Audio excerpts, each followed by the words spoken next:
Hello friends, कैसे हैं आप लोग। आपका अपना YouTube channel career grow up classes में स्वागत है।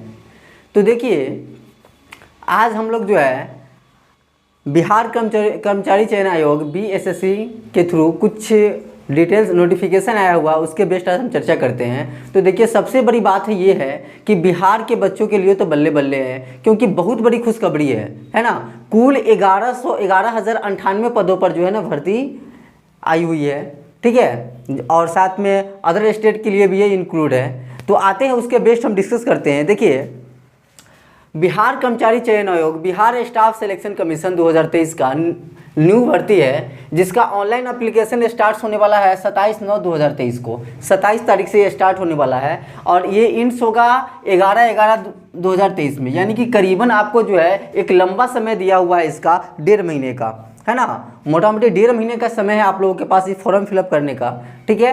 तो 1.5 महीना है, तो इतना लंबा समय जो है ना एक अपने आप में मिसाल रखता है। और सिंपल सी बात है कि आप देखिएगा कि जिस एप्लीकेशन का जो है ना बाबू ऑनलाइन डेट लंबा रहता है, तो उसका एग्जामिनेशन फी मतलब कि बहुत ज़्यादा रहता है। और बिहार के बच्चे तो कैलकुलेशन पावर में स्ट्रॉन्ग रहते हैं, तुरंत पता कर लेते हैं कि ये 1.5 महीना है, यानी कि कितना जो है ना सरकार इससे कमा रही है ना। तो आइए देखते हैं।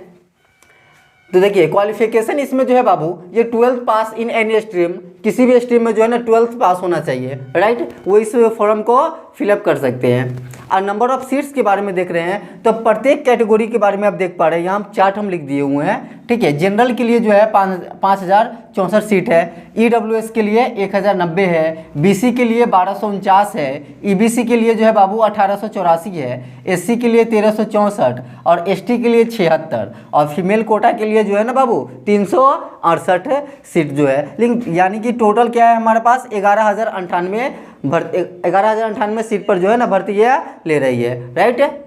11,098। अब देखिए, फ़ी की बात हम करें तो जैसे हम बताए थे कि 1.5 महीना का बाबू भर्ती है, यानी कि फ़ी लंबा चौड़ा लेगा ही। आप देख पा रहे हैं कि आपको जनरल, ईडब्ल्यूएस, बीसी और ईबीसी का जो है फ़ी 540 रुपया है। क्या है? 540 रुपया है। साथ में एससी का 135 है, एसटी का 135 है और फीमेल के लिए भी जो क्या है बाबू 135 ही है। फीमेल के लिए भी क्या है 135 रुपीज़ ही है। और अदर स्टेट की बात करें हम कि बिहार के अलावा कोई अदर स्टेट के कैंडिडेट यदि इस फॉर्म को फिलअप कर रहे हैं तो उसके लिए जो है आपको 540 रुपया लगेगा ही, 540 रुपया लगेगा, राइट ना। अब देखिए, उम्र सीमा की बात हम करें तो उम्र सीमा में क्या होता है, न्यूनतम बाबू 18 वर्ष होना चाहिए, 18 वर्ष होना चाहिए। यानी कि उम्र का भी कोई एकदम बॉन्डिंग नहीं है बाबू। 18 वर्ष से लेकर आप देख पा रहे हैं कि 40-42 तक जो है ना एग्जाम दे सकते हैं। जैसे देखिए, अनारक्षित वर्ग के पुरुष जो हो जाएंगे वो 37 वर्ष, ठीक है। अनारक्षित वर्ग का स्त्री हो जाएगा 40 वर्ष और पिछड़ा वर्ग, अत्यंत पिछड़ा पुरुष और स्त्री के लिए जो है ना एज क्या है 40 वर्ष है। और अनुसूचित जनजाति पुरुष, स्त्री, इस सब के लिए क्या है 42 वर्ष है। यानी कि एज का कोई बाउंडिंग नहीं बाबू, एज अच्छा खासा ठीक ठाक है, ठीक है। तो बस अब आते हैं हम कि देख लिए कि नंबर ऑफ सीट्स क्या है, एग्जामिनेशन फ़ी क्या है। एग्ज़ाम स्टार्ट होने वाला है हमारा कब से है, 27 सितंबर से एग्ज़ाम स्टार्ट होने वाला है। सॉरी, ऑनलाइन फॉर्म जो है ना 27 सितंबर से स्टार्ट होने वाला है, ठीक है। और इंड्स क्या होगा आप 11/11 को ये ख़त्म हो जाएगी। तो ये आपको एक अपने आप में जो है ना समझिए एक बम्पर ऑफर की तरह है कि एग्ज़ाम का जो है ना आपको प्रिपरेशन तो अच्छी तरह से तैयारी करना ही है बाबू। साथ में इसका अगर हम सैलरी स्ट्रक्चर की बात करें तो सैलरी का चिंता नहीं करना है बाबू। सैलरी तो एकदम अच्छा खासा आएगा। जैसे कि आप लोग जानते होंगे, आप पोस्ट को हटा दीजिए, पोस्ट के बाद आप किसी भी विभाग में जाइएगा तो आपको पता चलेगा कि बाबू साहब जूनियर बाबू है, छोटे बाबू है, ये सीनियर बाबू है। तो जितने भी बाबू लोग हैं ना बाबू, ये इसी जॉब से आते हैं। जितने भी बाबू लोग हैं, तब बाबू लोग के समझ रहे हैं कि बाबू लोग का सैलरी क्या होता है। सैलरी के साथ उस सब का तो बेसिक तो हटाइए, ओवरऑल जो सैलरी होता है वही काफ़ी ज़्यादा रहता है। तो सैलरी पर तो मत सोचिए, सैलरी अच्छी खासी अर्निंग होने वाली है ना। वीडियो को स्किप नहीं कीजिएगा, आप कंटिन्यू देखते रहिए, आपको अच्छी तरह से नॉलेज मिलेगा, क्योंकि इसमें किसी प्रकार का डाउट आपको बचने वाला नहीं है ना। किसी प्रकार का डाउट नहीं बचने वाला है। और बाबू सैम जो है ना बाबू, आप लोग को बाबू सैम बोल रहे हैं हम ठीक है। बाबू सैम कहने का मतलब यार है बाबू कि इसमें सैलरी आपको सोचो नहीं, सैलरी बहुत अच्छा आने वाली है। और दूसरी बात है कि अगर हमारे ये लोग बाबू सैम जो है ना सुधर जाए, ईमानदारी से काम करे, तो बिहार में जो है ना 60% करप्शन तो ऐसे ही ख़त्म होने वाला है। तो आइए उस सब को छोड़िए, फॉर्म तो फिलअप करना ही है आप लोगों को एकदम ज़बरदस्त। 11,098 जो है ना बाबू एक अपने आप में मिसाल रखता है, 11,098। अब हम देख लेते हैं कि इसका जो होता है बाबू एग्जाम में सिलेक्शन कैसे होगा, किस प्रकार से एग्जाम्स होंगे। तो देखिए सबसे पहले तो ऑब्जेक्टिव बेस्ड एग्जाम है OMR सीट पे, है ना। OMR सीट पे इसका आपका एग्जाम होगा। ऑब्जेक्टिव यानी कि 4 ऑप्शन दिया गया है। आप देखिए एग्जाम का सबसे पहले आपको प्री होगा, प्री के बाद क्या होगा मेंस। तो मेंस में 2 पेपर होंगे, फर्स्ट पेपर और सेकेंड पेपर, है ना। मेंस में 2 पेपर होंगे, फर्स्ट और सेकेंड पेपर। अब प्री का देख लेते हैं एग्जामिनेशन का क्या है बाबू सिलेबस। तो प्री में देखिए आप मैथ्स जो होंगे आपको 25 मार्क्स के होंगे, सॉरी मैथ्स 25 क्वेश्चन होगा, मैथ्स का 25 क्वेश्चन रहेगा, साइंस का 25 रहेगा, यानी कि दोनों मिलाकर बाबू जो है ना ये 50 क्वेश्चन रहता है मैथ्स और साइंस का। जीके अलॉन जो है ना, जीके जीएस हो गया 50 क्वेश्चन रहेगा। रीजनिंग का क्या रहता है 50 क्वेश्चन रहता है, रीजनिंग का 50 क्वेश्चन रहता है। अब देखिए इसमें कहता है एक क्वेश्चन कैरी करता है 4 मार्क्स, एक क्वेश्चन कैरी करता है तो 4 मार्क्स। तो नंबर ऑफ क्वेश्चन कितने हो जाएंगे देख पा रहे हैं आप, यहाँ से 50 हो जाएगा और 50 100 हो जाएगा, यानी कि 150 क्वेश्चन पूछे जा रहे हैं। इसमें कितने क्वेश्चन पूछेंगे 150 क्वेश्चन पूछेंगे। तो 150 क्वेश्चन में 4 से मल्टीप्लाई कीजिए तो कितने क्वेश्चन जाएंगे बाबू 600 नंबर का क्वेश्चन आपसे पूछे जाएंगे, है ना। 150 क्वेश्चन टोटल हुए, प्रत्येक क्वेश्चन 4 मार्क्स का रहेगा तो 600 क्वेश्चन जो रहेगा ना टोटल मार्क्स में रहेगा 600। हाँ इसमें नेगेटिव मार्किंग है 1/4, यानी कि बहुत कम है। 1/4 कहने के मतलब समझ में आ रहा है ना। अगर मानते हैं कि एक क्वेश्चन आप सही कर लिए तो सही करने का कितना मार्क्स मिलता है +4 मार्क्स मिलेगा, और गलत कर लिए तो -1 कट जाएगा, है ना। गलत के लिए क्या होगा -1 मार्क्स कटेगा, ठीक है। टाइम क्या रहने वाला है 2 घंटा 15 मिनट का रहने वाला है, ठीक है। लैंग्वेज हिंदी और इंग्लिश दोनों रहेगा, हिंदी और इंग्लिश दोनों रहेगा। तो अब ये बात आती है नेगेटिव पर, ध्यान देखिए -1। मानते हैं कि 4 ऑप्शन आपको एग्जाम में दिया हुआ है, ठीक है, किसी क्वेश्चन का 4 ऑप्शन दिया हुआ है। आज सपोज डेट आप पहले डिसाइड कर लिया क्या कि एक तो होने वाला नहीं, ए नहीं होने वाला, बी सी डी में से कोई होगा।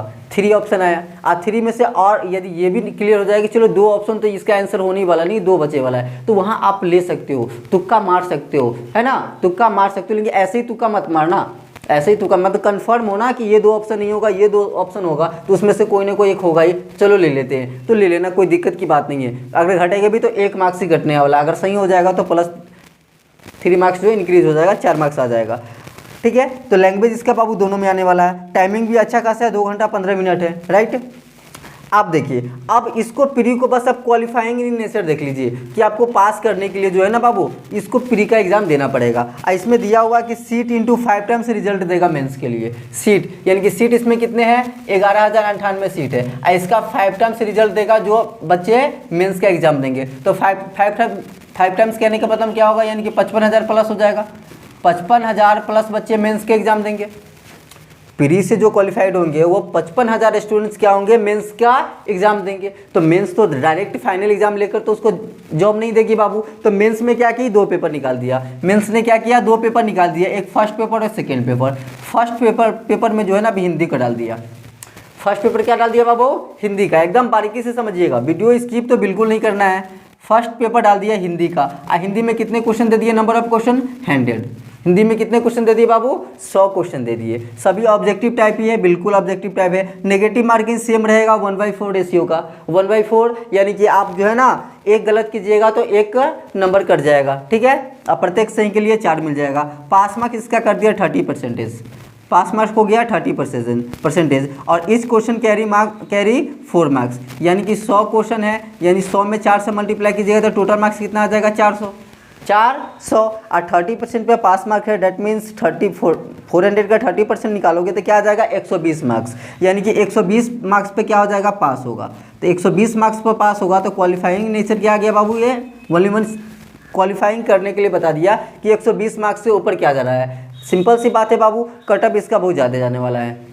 अब जब यहाँ देख रहे हैं 120 मार्क्स है, यहाँ आप देखें 600 मैक्सिमम जो है ना जनरल के लिए 40% इसका दिया हुआ पासिंग मार्क्स। तो जब 600 का 40% निकालेंगे तो क्या आने वाला है, देखिए 600 का जो है हम 40% निकालेंगे कि 240 आ जाना है, 240 मार्क्स आने वाला है, यानी कि डेफिनेट कटअप जो बाबू इससे ऊपर जाएगा, कटअप जो है ना इससे ऊपर जाने वाला है, कटअप इससे ऊपर जाने वाला है। तो बस तैयारी आपको इस प्रकार करना है, तैयारी आपको इस प्रकार करना है कि मुझे जो है ना जितना ज़्यादा से ज़्यादा मार्क्स आ जाए, जितना ज़्यादा से ज़्यादा मार्क्स आ जाए, ठीक है।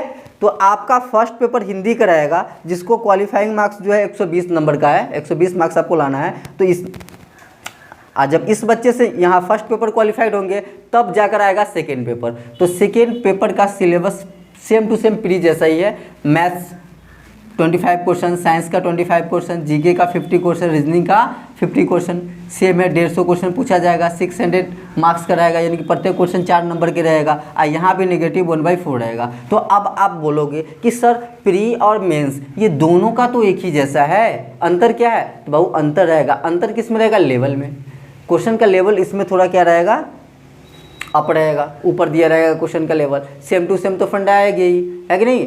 तो यहाँ जो आप ओनली वन प्री ये जो है क्वालिफाइंग करने के बाद रिजल्ट मुझे मिलने वाला है, प्रिपेयर होगा सेकेंड पेपर के थ्रू। तो इतना आप इजी समझिएगा कि चलो इजी है, एकदम निकल जाएगा। तो वो हलवा मत समझना, मेहनत तो करना पड़ेगा बाबू, मेहनत आपको। और दूसरी बात ये है कि नॉर्मलाइज के बाद जो है ना बाबू, नंबर जो है ना इसका कट ऑफ अधिक होने वाला है, इसलिए आप तैयारी तो अच्छी तरह से कीजिए। तो यहाँ तक बात समझ में आ रही है ना बात को?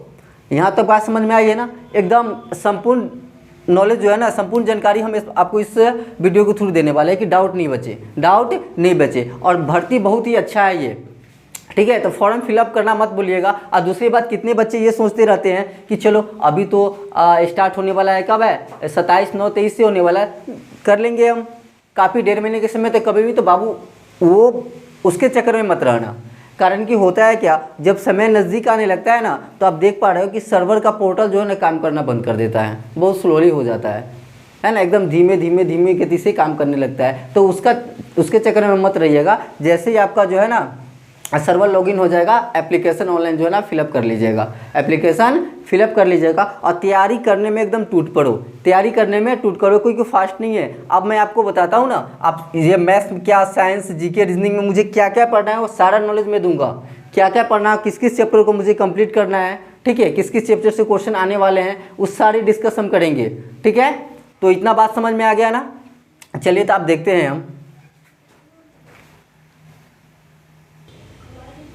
हाँ तो देखिए दोस्तों, अभी हम सिलेबस के अकॉर्डिंग देख लेते हैं कि सिलेबस में जो है बाबू जीके में, जीके जीएस में क्या पढ़ना है, रीजनिंग में क्या पढ़ना है और मैथ में क्या पढ़ना है, राइट? तो देखिए जीएस, हम जैसे देखें हैं कि जीएस में कितने क्वेश्चन रहते हैं बाबू? 50 क्वेश्चन रहते हैं। 50 क्वेश्चन बोले तो यानी कि 200 मार्क्स तो यही रहता है अकेला। प्रत्येक क्वेश्चन 4 नंबर का रहता है, तो 200 मार्क्स ये हो गया आपका। 50 क्वेश्चन किसके रहते हैं? आपका जनरल इंटेलिजेंस और रीजनिंग का रह जाएगा, तो 50 मार्क्स ये, यानी कि 200 मार्क्स का तो ये भी हो गया, 200 मार्क्स का ये हो गया, है ना? और साथ में मैथ्स और साइंस वहाँ मिला कर रहते हैं 25 क्वेश्चन, यानी कि 50 मार्क्स। तो देखिए हम जीके जीएस में क्या पढ़ेंगे। सबसे पहली बात कि जीके जीएस में आपको जितना जो हम लिखे हुए हैं उतना पढ़ लीजिए, कहानी कंप्लीट हो जाने वाला है, इससे ज़्यादा कुछ नहीं आने वाली है बाबू। सिलेबस ऑफ जीएस में देखिए आप, फर्स्ट आपको नेशनल इंटरनेशनल अवार्ड्स के बारे में पढ़ लेना है, राइट? इंडियन लैंग्वेज के अबाउट पढ़ना है, बुक्स, स्क्रिप्ट, कैपिटल और करेंसी के अबाउट आपको स्टडी कर लेना है, स्पोर्ट्स एंड प्लेयर्स के अबाउट स्टडी कर लेना है, India and it's neighbouring countries के अबाउट जो है ना बाबू इसको स्टडी कर लेना है, ठीक है? हिस्ट्री ऑफ नेबरिंग कंट्रीज, यानी कि हमारे जो आस पड़ोस के बाबू जो है ना देश, उसके अबाउट पढ़ना है, ठीक है? हिस्ट्री ऑफ इंडिया स्टडी कर लेना है, कल्चर, ज्योग्राफी और इकोनॉमिक्स के अबाउट थोड़ा बहुत पढ़ लेना, constitution and polity of India, constitution और इंडिया के पॉलिटी के बारे में रीड कर लेना है, constitution of Bihar in Panchayati Raj, 5 year plan and national movement के अकॉर्डिंग जो है ना आपको पढ़ लेना है। और लास्टली जो कह रहा है बिहार प्लस करेंट, तो ये तो आपको सभी बोर्ड को, जो मेरे प्यारे बच्चे बिहार के हैं, बिहार स्टेट के हैं, वो क्या पढ़ेंगे? बिहार और उसके करेंट के अबाउट डिस्कस करेंगे, और जो अदर स्टेट के हैं वो अपने स्टेट का पढ़ेंगे, ठीक है? तो लेकिन अदर स्टेट वाले को भी बिहार के अबाउट पढ़ना पड़ेगा, क्योंकि क्वेश्चन के तो सबके लिए एक ही रहेगा ना बाबू, है ना? तो उसको भी क्या पड़ेगा? बिहार का अबाउट जो डिस्कस करना पड़ेगा। चलिए आइए, तो हम ये देख लिए ना कि जीके जीएस में इतना पढ़ लिया तो एकदम काम चांदी हो जाना है, काम जो है ना एकदम चांदी हो जाना है बाबू। आप देखिए, आप रीजनिंग और में हमें क्या स्टडी करना है? रीजनिंग जो है 200 मार्क्स का है। रीजनिंग में सबसे पहले आपको वेन डायग्राम के अकॉर्ड देखना है, कंप्रहेंशन रीजनिंग के अबाउट देखना है, नंबर सीरीज नंबर सीरीज तो हर एक एग्जाम में रहता ही बाबू, ये तो इंपॉर्टेंट हो चुकी है नंबर सीरीज, इसको देख लेना है। कोडिंग डिकोडिंग, प्रॉब्लम सॉल्विंग के about, statement and conclusion type जो है क्वेश्चन आता है उसको, arithmetic reasoning, arithmetic number series and non verbal series, और सिलोजिस्टिक रीजनिंग हो गया, साइलोजिस्टिक रीजनिंग, और सिटिंग अरेंजमेंट, सिटिंग अरेंजमेंट। बस इतने टॉपिक के बारे में आपको किस में स्टडी करना है, रीजनिंग में स्टडी कर लेना है। इतने चैप्टर को जो है ना बाबू, इतने टॉपिक पर जो है आप इसको कंप्लीट कर लीजिएगा, रीजनिंग का काम बन जाना है। अब आइए हम देखते हैं अपना सब्जेक्ट मैथ्स को, कि मैथ्स क्या है बाबू। तो मैथ्स में आपको समझो ना कि होल इन होल अर्थमेटिक जो होता है ना, वो आपको पूरा स्टडी करना है। अर्थमेटिक में आपको क्या, जैसे नंबर सिस्टम हो गया, एलसीएम एचसीएफ हो गया, डेसिमल नंबर्स हो गया, ठीक है, work and time simplification, percentage, time and distance, profit and loss, average, ratio, unitary method and, यानी कहने का मतलब होल इन होल अर्थमेटिक हो गया। पूरे अर्थमेटिक को जो है ना आपको नंबर सिस्टम में पढ़ लेना, क्योंकि मैथ्स वेरी फास्ट नहीं है बाबू, हार्ड नहीं है। आपको सिंपल सी बात है, ट्वेल्थ लेवल पे एग्जाम होने वाली है, तो क्वेश्चन भी इजी पूछेगा ही, है ना। और साइंस में जो है आपको जो आप स्टडी कर चुके हैं 12 तक जो है फिजिक्स केमिस्ट्री बायोलॉजी, उसी को एक बार रिकॉलिंग कर लीजिएगा।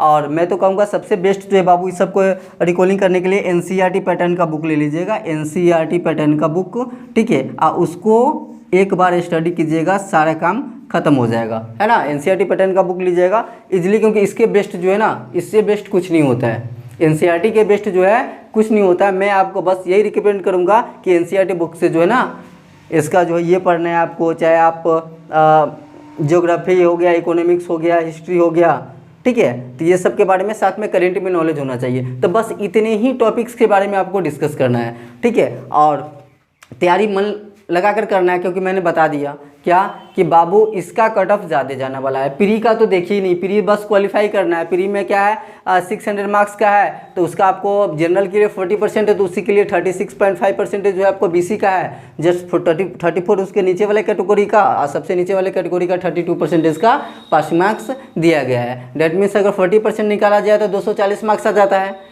तो 240 मार्क्स आपको क्वालिफाइंग करने के लिए प्री का जरूरी है। फिर मेंस में जाइएगा तो मेंस में देखिए उसका 5 टाइम्स रिजल्ट देता है, 5 टाइम्स यानी कि 55,000 समथिंग उसमें जो आएगा एग्जाम देगा। तो वो मेंस का फर्स्ट पेपर जो होगा आपको हिंदी का, जो 100 क्वेश्चन पूछा जा रहा है, ठीक है, उसमें आपको जो है ना फिर क्वालिफाई करना पड़ेगा। और उसके क्वालिफाइंग मार्क्स क्या है, 30% यानी कि 120 का हो रहा है, यानी कि आपका जो कट ऑफ ज़्यादा जाने वाला है। तैयारी ऐसा कीजिए ना, तो तैयारी ऐसा कीजिए कि एग्जाम नंबर से जो आप ज़्यादा से ज़्यादा ला सके। जितना ज़्यादा नंबर लाइएगा उतना ज़्यादा आप सिक्योर रहिएगा मेंस एग्जाम देने के लिए, ठीक है। नहीं ला पाइएगा तो नेगेटिव बातें तो करनी नहीं चाहिए, बस मेहनत करना चाहिए। अंदर जुनून जगा लेना है कि मुझे मेहनत करना है, मुझे मेहनत करना है। और मेहनत जब जो कीजिएगा, एक्चुअली कोई भी कितना कहे, जैसे एक छोटा सा एग्जांपल होता है, अगर किसी बच्चे को पेड़ पे चढ़ने का मन नहीं है, अब मैं ज़बरदस्ती उसको फोर्स करूंगा पेड़ पे चढ़ो, जब तक वो अपने अंदर जुनून नहीं जगाएगा कि मुझे पेड़ पर नहीं चढ़ना है, तब तक वो नहीं चढ़ पाएगा। जस्ट सेम आप लोग एक अपना रूल बना लीजिए कि किस तरह से तैयारी करना है, ठीक है, और उसको एकदम जुनून के साथ तैयारी कीजिए। क्योंकि 11,098 बाबू बार बार ऐसा ऑफर नहीं मिलता है। एग्ज़ाम टाइमिंग भी काफ़ी ज़्यादा है, आप देखिए आपको टाइम प्रिपेयर करने के लिए टाइम भी अच्छा खासा आपको मिल रहा है ना। तो बस उस पर आप टूट पड़िए, एग्ज़ाम का तैयारी कीजिए। और किसी प्रकार का यदि डाउट है तो मेरे कमेंट सेक्शन में आप कमेंट करके बताइए, उसका हम समाधान करेंगे। तो यदि अभी तक हमारे चैनल को सब्सक्राइब नहीं किए हैं तो प्लीज़ उसको सब्सक्राइब करें, लाइक करें, कमेंट करें। थैंक्स।